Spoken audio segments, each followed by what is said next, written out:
So you saw Stellaris Nexus on Steam and it was free to play, but you have no idea where to begin. Well, welcome to this overview on how to play the game. My name is ASpec, and today we're going to have a bit of a primer on what is going on, but most importantly, what is not going on. We'll be going over some of the basic mechanics on how the game functions, what you generally should be doing at any point in time in the game, but we're not going to go in depth into how every single species functions. So when it comes to empires specifically, we won't go into that. We'll mention them in passing. But in the meantime, we'll be talking about how to build up your economy, how to do the user leveling, how to explore, and all of that stuff. So if you're ready for that, let's dive right into Stellaris Nexus. So you've just loaded into the game and you're basically confronted with the following screen, whatever faction you are with. In this particular case, we are playing as the Chinnor. The Chinnor are basically a mega corporation, but we're not going too deep into that today because focusing on a singular faction is not what this video is about. All you need to know is that these guys like money overall and are set up to make as much money as possible. They will also not get as many victory points, which is this particular thing. It's called succession. And basically, they will get less from those from diplomatic pacts. It's always good to read things through, but let's get into things and just dive in. So, as you start with your empire, sometimes you spawn with either one fleet or two fleets. It really depends on the particular situation and what kind of empire you have. But the first thing you probably want to do is take a look at your surroundings. Where are the other empires? Well, they're all over the place.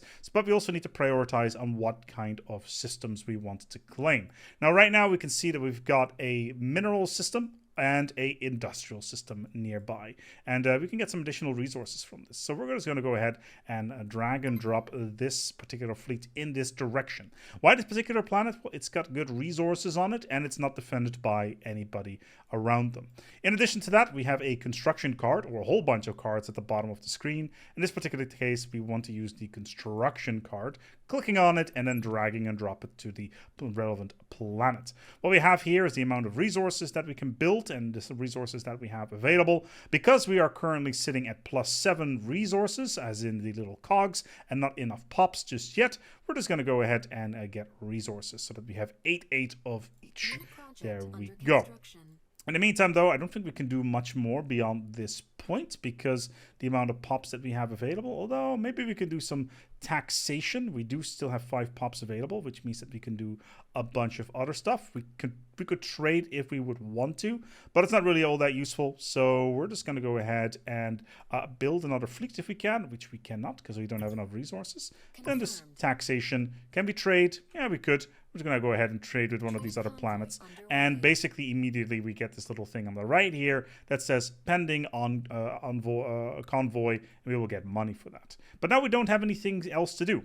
Now, the important thing is that you need to do as many actions per turn as possible, because every single action you do, you will get experience points on your leader, which essentially is experience points on your empire. And with every single leader level or empire level, you will get more abilities. And these are things that you need to keep in mind. So we get to the next turn. It's a synchronous strategy game. It's very similar to, say, multiplayer Civilization in that regard.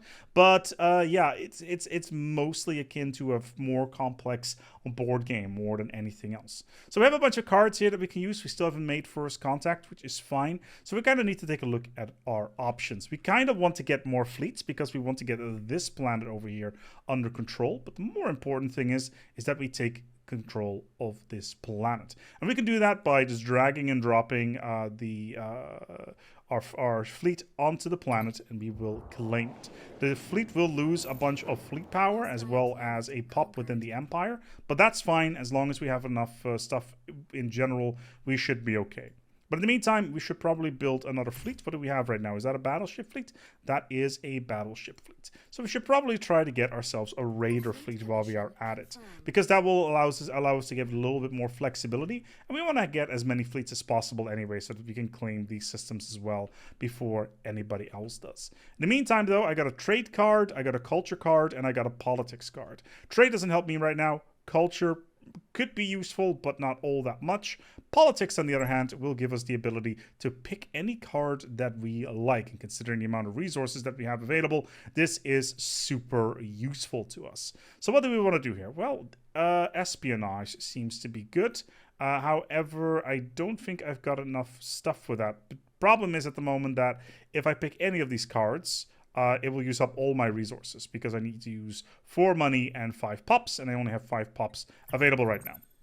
So instead, I'm just going to go ahead and trade with one of these planets because they will basically give me free money. I have another action I can do here. We'll just deploy some culture for every planet that is outside of our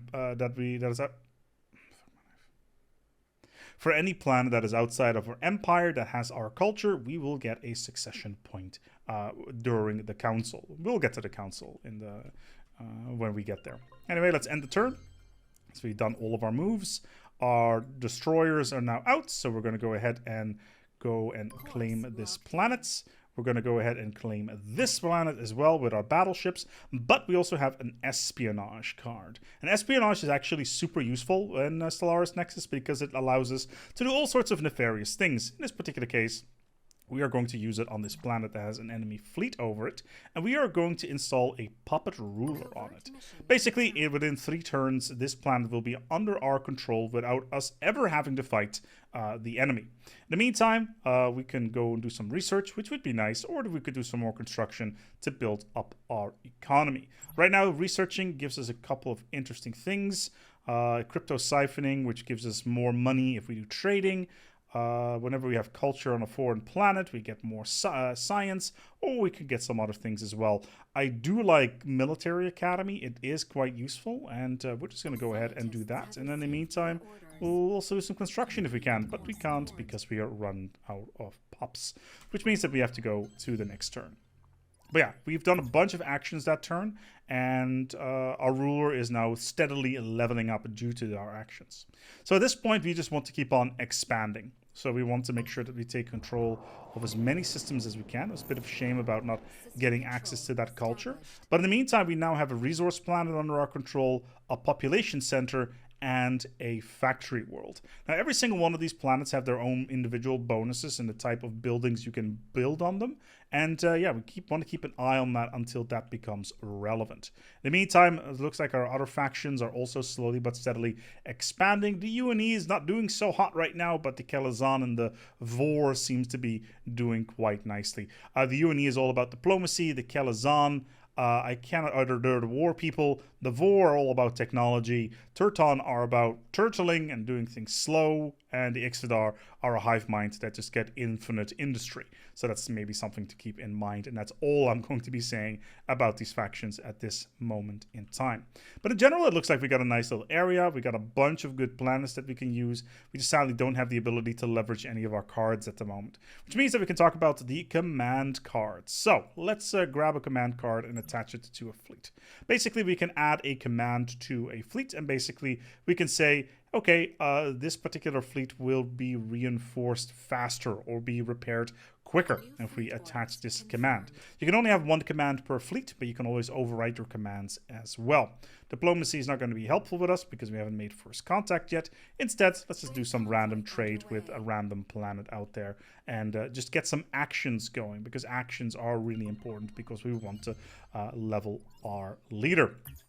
Alrighty, we can do some exploration. So every single planet in the galaxy usually has one of these purple question marks on it. And if we do exploration on these, we will get special missions. And our science ships will go out there and try to find out what is going on there. In the meantime, we want to keep our ships moving. We want to make sure that we have a lot of mobility. So we're just going to keep moving stuff around. And we're just going to make sure that we use as much of our resources per turn as possible. And again, that's the end of the turn.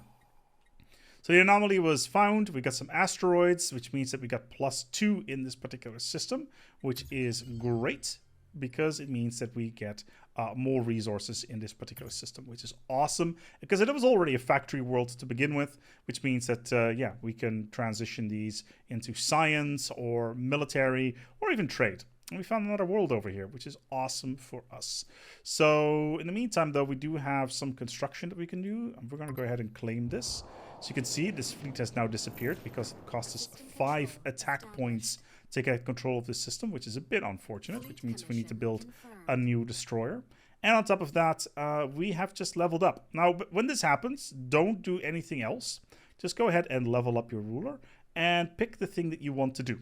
So at level 2, which is what we just have, we can pick out of these. Later down the line, we can pick even more cool stuff. And at level 6, we get our Empire specialty, which is either extortion or buyout. Buyout is rather useful for us because it allows us to straight up buy planets. But we can get there at some other point in time. So we can be materialist. We can either get more munitions, which is basically fleet power, as well as army strength, which allows us to invade planets. Materialist, which allows us to get more science, or xenophile, which is just more trade value and more council votes. Again, we will get to council votes later. For now, we'll just go xenophile. And in the meantime, let's get some construction going on our capital world here.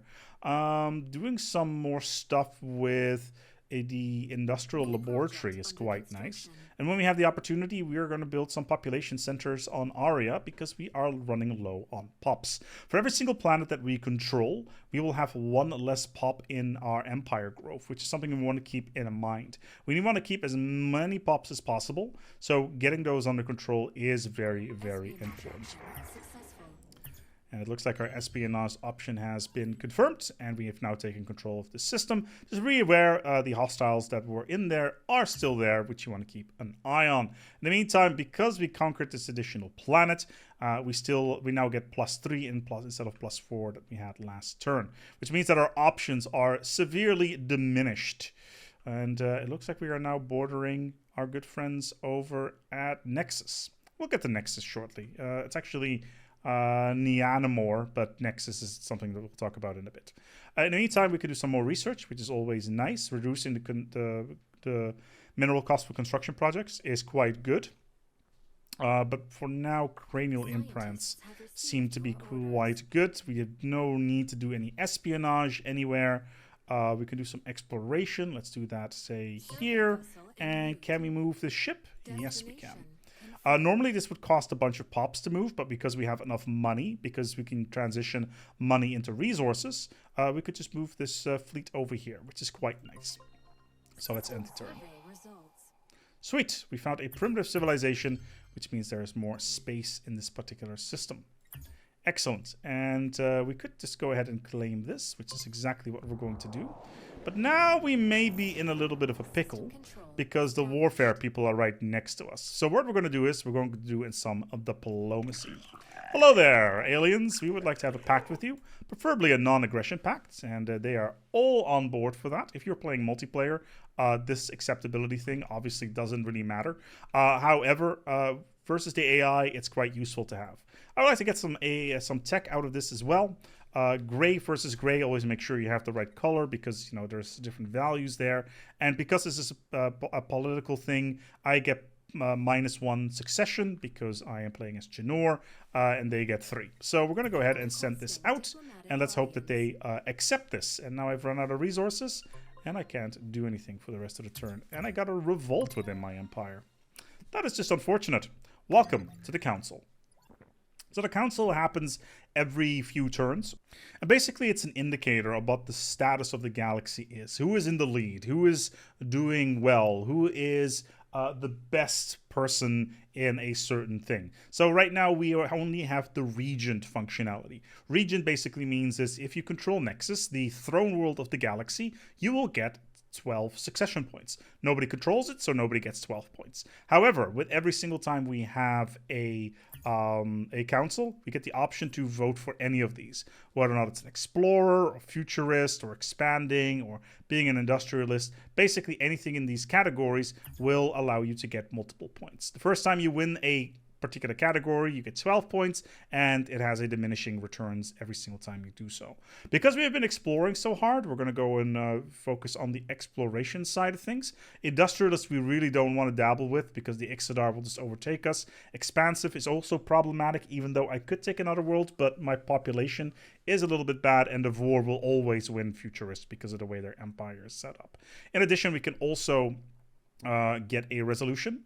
Right now, I am looking for environmental controls. However, I really would like the Explorer function.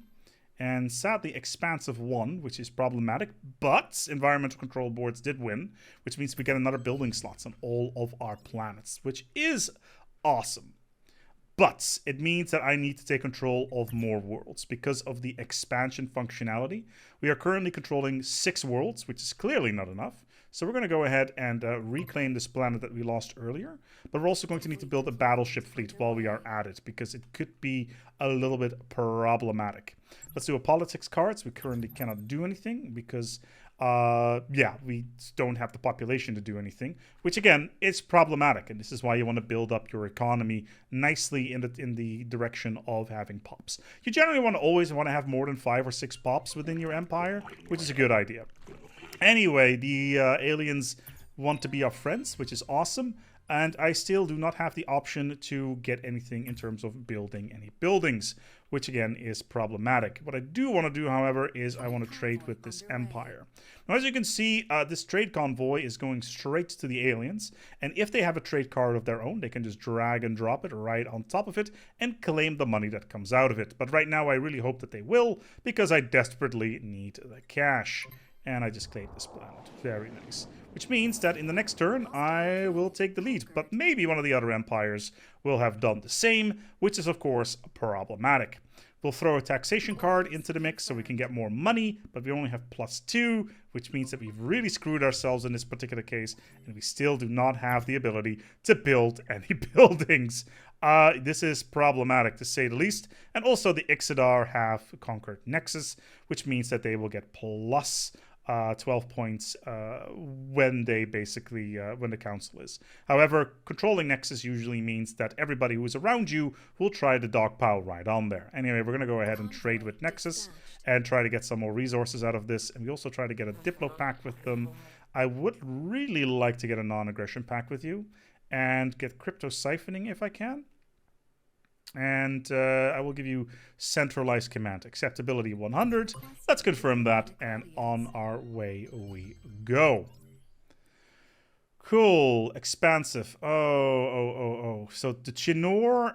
okay, so the UNE and the Kelzan are now in the lead in this particular category. And we want to win this, which means we will need to try to take a Neandior over here. That's going to be a bit of a pickle, I would say.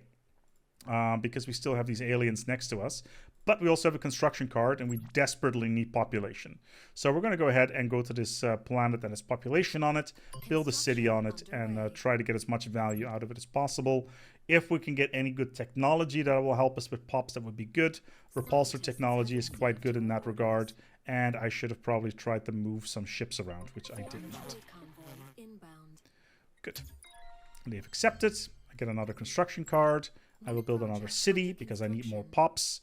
And I will deploy a culture card over here because that will get me another succession point when the time comes around. And I would really like to move... Oh no, the Ixidar have claimed that system. So the Ixidar's capital is down here, but they've aggressively expanded up in here. And they are going to be in the lead. Even though the UNE, even though starting out with only 1 system, now I have 10 for some reason.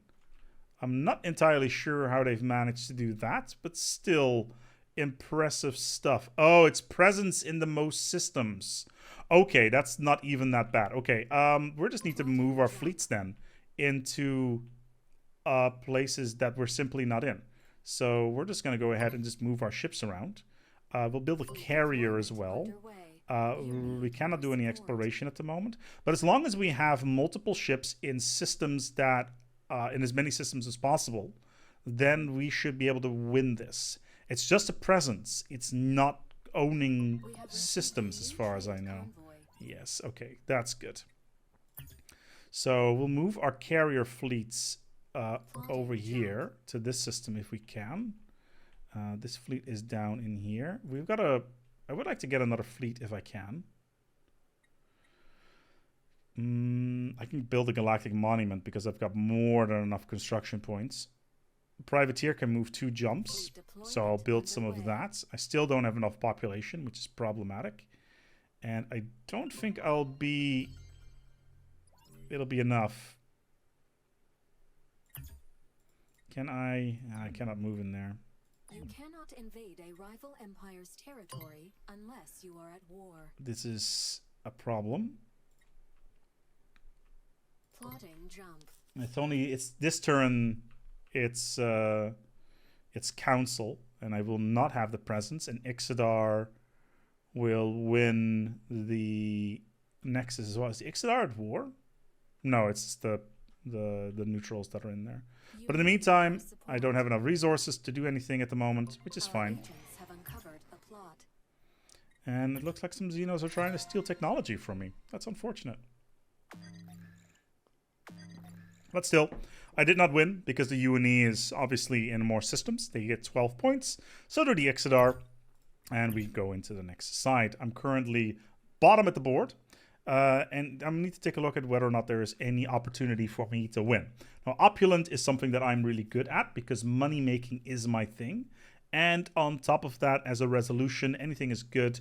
Open communication is nice, but I would really like to spend all my votes on getting opulent. And I didn't get it because Explorer did for some reason.